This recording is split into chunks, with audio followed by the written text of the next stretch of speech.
如果你想財務自由，你一定要睇呢本書，叫做《窮查理嘅智慧語錄》。入邊並唔係講咩股票投資咁hardcore 嘅技術咯，而係常識同心態。因為炒股呢，本來就係一件簡單嘅事，唔好誤會。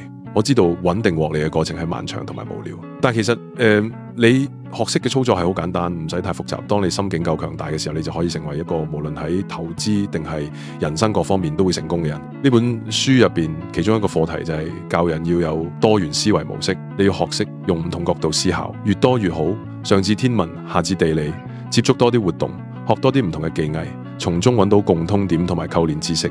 你會發現你嘅思維層次會比一般人更加廣闊，你嘅思考唔係咁單一，你唔會再因為意見不同而亂咁對人發脾氣，唔會再因為生活上少少嘅失意就影響成個人生節奏。你會識得抽離自己，轉角度去研究、解讀事情同了解自我。記住，你嘅思維模型就係你大腦中做決策嘅工具箱。當你越多工具嘅時候，你唔會再單一依賴手上嘅錘仔，將所有問題都當係一粒釘去解決。如果你想更深入學習股票同思維成長，記得 like、subscribe，仲要撳埋個鐘仔。我係 Liu 睇完嘅龍。